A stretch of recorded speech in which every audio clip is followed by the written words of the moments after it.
सीमित जो लोग नहीं कर पा रहे हैं वे अपनी शक्ति का दुरुपयोग कर रहे हैं। यदि पुनीत बहुत बड़ा पात्र रखना, उसमें घृत भर के अथवा पानी भर के ही रख देना, लेकिन नीचे से छेद बंद मत करना। कितनी देर तक वह शक्ति, वह पानी रहेगा। ऐसे ही हमारे साथ हो रहा है। हमें सबको शक्ति मिली, प्रत्येक जीव के अंदर वर्तमान में सहनन है, शक्ति है, लेकिन हम शक्ति का दुरुपयोग करके उस पानी की बूंद की तरह व्यतीत करते जाते हैं और अंत में खाली द्रव्य लेके यहाँ इस जगत से, इस संसार से विदा लेते हैं। और वही शक्ति के साथ जाया जाए तो जीव ऊर्ध्व गमन करे और अधोगमन रुक जाए। क्या कह रहे हैं? अविरुद्धा भोगा मां, जो भोग आपके छोड़ने योग्य नहीं है, आपके लिए अविरुद्ध नहीं है, वे आप करते ही हैं। आप संसार में रह रहे हैं तो बहुत सारे प्रयोग, बहुत सारी चीजें आपको करना ही है। आरंभी, सारंभी, हिंसा, उद्योगी हिंसा, विरोधी हिंसा, इनका त्याग नहीं करने का नहीं कर सकता जी मैं, क्योंकि यहां पर वह असत्य अनुष्ठान है गृहस्थ रहते हुए।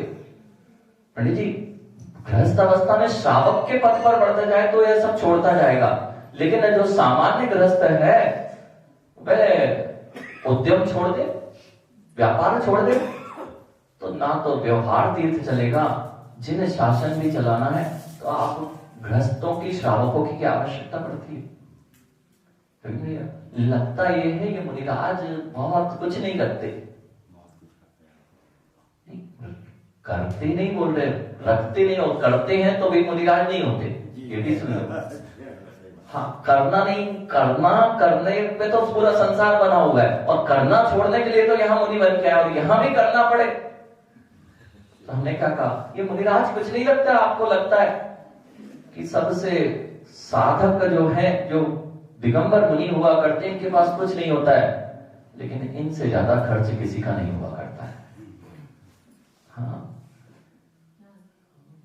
आचार्य भगवान कहते थे, पूर्व आचार्य ने ये लिखा, ये कहा, शांति सागर जी महाराज जी के कथानक है, उन्होंने ये लिखा अपनी कि सोच लो, एक मुनिराज को नगर में लाना मतलब एक हाथी को पालने के बराबर है।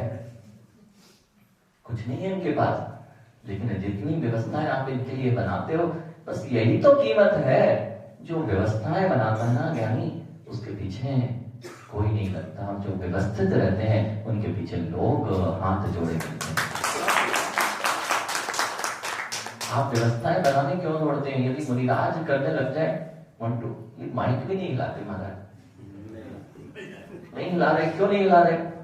हम हिलाएंगे तो जो तुम इसलिए बैठे हो पुनीत, हम सारी व्यवस्था बना लें तो आप की महाराज जी तो अपनी व्यवस्था बना ही लेते हैं, व्यवस्था नहीं बनाते, ये व्यवस्थित रहते हैं, इसलिए इनकी सारी व्यवस्थाएं पीछे पीछे चलती हैं।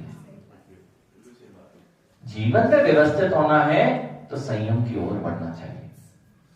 जो अपने जीवन को अव्यवस्थित करते जा रहे हैं, उनकी कीमत कम होती जा रही है, उनका घनत्व कम होता जा रहा है। जितना आपका फैलाव अधिक होगा, उतना तुम्हारा घनत्व कम होगा। फैलाव बढ़ाते जाइए आप घनत्व, और घनत्व बढ़ता जाएगा, फैलाव यश कीर्ति का अपने आप बढ़ता जाएगा। जब तक डॉक्टर साहब आचार्य भगवंतों ने हमेशा हम लोगों को यह सिखाया, यानी बाहर की प्रभावना तब तक है जब तक तुम्हारी कक्ष में तुम्हारी साधना है, और जिस दिन तुम्हारी कक्ष की साधना नष्ट हो गई, तुम्हारी बाहर में प्रभावना दिखना बंद हो जाएगी। घनत्व बढ़ाते जाओ, बाहर अपने आप प्रभावना फैलती जाएगी। पंडित जी, बाहर की प्रभावना में जो लग जाता है, उसकी प्रभावना दिखे भले ही, लेकिन वह विरलन भूत होती है, और जिसकी साधना घनत्व भूत होती है, उसकी महक चारों ओर दिशा में होती है। अपनी सामर्थ्य बनानी है मां। जब तक जैसे आप बैठे हुए हैं घर में, और वहीं पर कुलदीप भैया वृद्ध होते जाए ना, तो वृद्ध बने के साथ में कुछ चीजें और सीख लेना चाहिए। व्रत हो तो खांसी आना सीख लेना चाहिए। रवीन भैया व्रत है ना तो खांसी हो जाना चाहिए, और यदि खांसी नहीं हुई ना तो बड़ा गड़बड़ हो जाएगा। आपकी मर्यादा तब तक है जब तक व्रत बने में आपकी खांसी है। डॉक्टर साहब, हाँ पंडित जी, यही जो आपने अभी उदाहरण देके बताई, यही खांसी की आवश्यकता पड़ती है। यदि रवीन भैया अपने बच्चों के साथ में रह रहे हैं, बहू वहां पर है, पुत्र वधू है, अब यदि वे उस कक्ष में प्रवेश कर रहे हैं तो खांसना सीख लेना चाहिए, और खांस के नहीं आए हैं तो तुमने अपनी मर्यादा भंग की है। वो कैसे बैठे हैं, क्या कर रहे हैं, और आप आज सब लोग मिल बैठ के बैठते हो वहां, जैसी वेशभूषा बहू बेटियों की होना चाहिए वैसी तुम बैठे हो, तुमने अपनी मर्यादा भंग की। अविरुद्ध नहीं थी, लेकिन यहां कह रहे हैं जो आपका विरुद्ध बना है, जो अविरुद्ध है, उसमें भी आप सीमाओं को भंग कर देंगे तो आपकी कीमत कम होती जा रही है। खांस के आएंगे, वहीं बैठे, वहीं चित्र चल रहे, वहीं टेलीविजन चल रहा है, जो चीज व्यक्ति को देखने योग्य भी नहीं है, वहीं पिता बैठा, वहीं माता बैठी, वहीं पुत्र वधू बैठी है, सारी मर्यादाएं भंग हो चुकी हैं। अपनी मर्यादा बनाना है तो अपनी मर्यादा कीजिए। वहां सबके साथ बैठे हो, सबको एक साथ बैठे हो और सब वही कर रहे हैं तो आपकी मर्यादा नहीं रहने वाली है। यदि अपनी कीमत चाहिए मां तो भोगों की ओर आप बढ़ते जाओगे तो तुम्हारी कीमत तुम्हारे बहू बेटे नहीं करने वाले हैं। यदि अपनी कीमत चाहिए तो अपनी मर्यादाएं संयम की ओर बढ़ाइए। व्रत हो जाए तो आपकी पहचान भोगों को भोगने वाली नहीं होनी चाहिए। संयम में तो यानी सत्य तो बोलना पड़ेगा। जितने लोग सोचते हैं हम व्रत हुए हैं लेकिन व्रत नहीं हुए, बोले भैया ये लोग ये सोचते हैं कि क्या व्रतपना मात्र बालों से दिखता है क्या? जो काले बाल किए जाते हैं वो किस लिए किए जाते हैं? हम व्रत नहीं हुए, यानी क्या व्रतता मात्र काले बालों से ही छुपती है क्या? अगर तुम व्रत हो तो व्रत जैसे काले बाल दिखेंगे ना तो तुम्हारी मर्यादा लोग कर पाएंगे। यह भी सत्य है, माया के रूप में आप दिखाना चाह रहे कि हम व्रत नहीं हुए। तो सत्य तो मुझे पता है, किसी पे आक्षेप नहीं है ना, किसी पे आक्षेप नहीं है, लेकिन हम संयम की ओर बढ़ेंगे तो काले बाल करने की आवश्यकता नहीं पड़ेगी। संयम तो यह कह रहा है कि हमें जवान दिखने से हमारी मर्यादा नहीं है, हमारा संयम में बुढ़ापापन, संयम में जवानी बनी रहे और भोगों की ओर बुढ़ापा बढ़ता जाए। इसका नाम आपकी मर्यादा और कीमत बढ़ाने का है काम। नहीं, बहुत कुछ नहीं करना पड़ता अपनी मर्यादाओं को और अपनी कीमत को बढ़ाने के लिए। जिस स्थान पे मां अब निकल गई उम्र तुम्हारी पिक्चर देखने की, फिर भी अब आप पिक्चर देखने जा रहे हो थिएटर में, तुमने अपनी कीमत कम की है। आचार्य भगवान यही कह रहे हैं, भोग परिमाण व्रत में पंडित जी पूरा जीवन निकाल दिया, जीवन में भोगों को भोगते हुए। अब तो कम से कम जो भोग भोगने योग्य भी थे उनकी भी सीमा कर लीजिए, यदि तुम्हारी कीमत बढ़ानी है निज शक्ति अनुसार। लिखा है शक्ति अनुसार, और ऐसा नहीं है कि आपके पास शक्ति नहीं है, लेकिन लालसाएं हैं इसलिए शक्ति की कीमत नहीं है।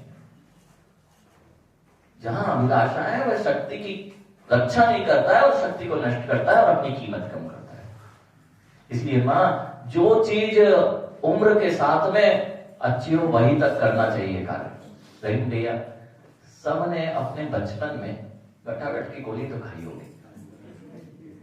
गटागट की गोली बहुत स्वादिष्ट लगती है, लेकिन गटागट की गोली बचपन में खाई जाए तब तो सबको अच्छी लगती है, सबको सुहाना लगती है कि बच्चे खा रहे हैं, और बड़े होके भी तुम गटागट की गोली खाते रहो तो तुम इसको सब बच्चे ही समझते हैं। इसलिए भोगों की तरफ यदि तुम्हारी वृद्धता, भोगों से आपको वृद्धता आनी चाहिए, गृद्धता कम होनी चाहिए। भोगों में वृद्ध हो जाइए और संयम में जवान होते जाइए, यही भोग परिणाम परिमाण व्रत कह रहा है। अपनी कीमत जिस की, और यदि शक्ति रहते हुए मोंटू ये कर लिया ना, तो वृद्ध तुम्हारे पैर छूते मिलेंगे। देख नहीं रहे क्या इतने वृद्ध हैं वे हमारे, हम जो मुनिराज बैठे हैं इनसे, इनके दादा के बराबर के हम वृद्ध बैठे हैं, वे पैर क्यों छू रहे हैं? क्योंकि ये भोगों में पूर्ण रूप से वृद्ध हो गए हैं और संयम में ये पूरी तरह से अभी जागरूक हैं। इसलिए जो वृद्ध हैं इनके पैर जूते मिलते हैं। भोगों को भोगने वाले की कीमत नहीं होती, सम्मान ही नहीं मिलता। ये व्रत आपको कष्ट देने वाले नहीं है। डॉक्टर साहब, लोग गुरु के पास इसलिए नहीं आते, ये गुरु जी है ना, ये आपके शत्रु है ना। संयम, लोग आहार देने क्यों नहीं आते? वो भैया को भी समझ में आ रहा है, वो कैमरा वाला बैठा है ना, उसको भी समझ में आ रहा है कि महाराज जी सत्य कह रहे हैं कि हम जो जो करते जा रहे हैं उससे हमारी कीमत कम होती है। संयम, मुनिराज के पास शत्रु मान के नहीं आते लोग, महाराज जी के पास आएंगे तो नियम दिला देंगे, इसलिए नहीं आना। अरे महाराज जी नियम नहीं दिला रहे हैं, महाराज जी ने आज तक कौन सा नियम दिलाया?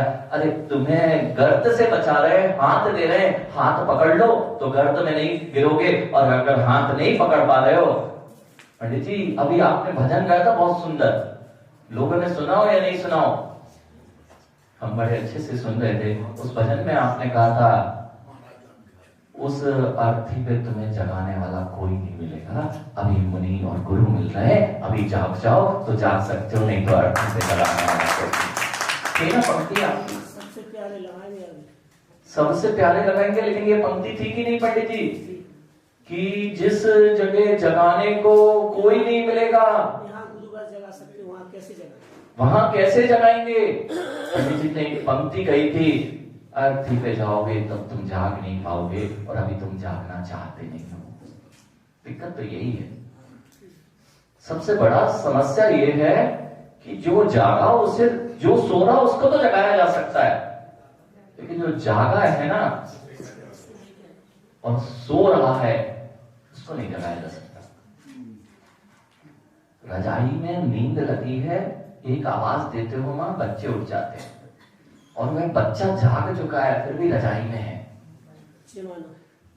बस अब आप आवाज देते रहो, वो पड़ा हुआ है, जाग रहा है, उसको जगाया नहीं जा सकता। सो रहा है उसको तो जगाया जा सकता है।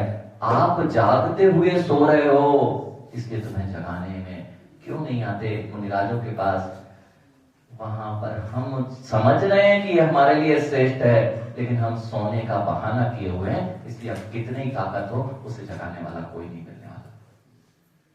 कीमत बढ़ानी है तो अपने सीमाओं को बढ़ाइए, मर्यादाओं को बढ़ाइए। खांसना सीखना जैसे जरूरी है समय के साथ में, ऐसे आपका संयम की ओर बढ़ना समय के साथ बहुत आवश्यक है। और यदि शक्ति रहते हुए बढ़ जाया जाए तो इससे अच्छा और कुछ नहीं हो सकता। अपने आप संयम, यदि आप अपने उम्र में संयम धारण कर लेते हो तो माता पिता को भी शर्म आती है कि मैंने अपना पूरा जीवन भोगों में निकाल दिया, मेरा बेटा कितना श्रेष्ठ है। वे भले ही ऊपर से रोएंगे, गाएंगे, दिखेंगे, लेकिन वे जानते हैं मां, यदि बेटा कहीं पान की गुमटी पे खड़ा हो, कहीं रात्रि में 11 बजे तक घूम रहा है, कहीं ऐसे स्थान पर खड़ा मिल जाए अथवा शराब के स्थान पर खड़ा मिल जाए, तो माँ पिता, जनक जननी, नवीन भैया, जनक जननी किसी के घर क्या सामाजिक स्तर पर खड़े नहीं हो पाते, किसी से बात नहीं कर पाते, आंखें नीचे किए रहते हैं। और संयम, यदि बेटा मुनिराजों के चरणों में हो तो माँ का गदगद होता है, प्रसन्न होता है चित्त कि मेरा बेटा कहीं इधर उधर शराब या ऐसे बुरी आदतों में नहीं है, वह श्रेष्ठ स्थान पर मुनिराजों की सेवा में लगा हुआ है। कुलदीप भैया, जब अपने बेटे मंदिर आते हैं तो कितना गदगद परिणाम होता है। माँ यदि यही तुम्हें बुरी आदतों में मिले, सिगरेट पीते दिख जाएं, तो माँ से पूछना, पिता से पूछना।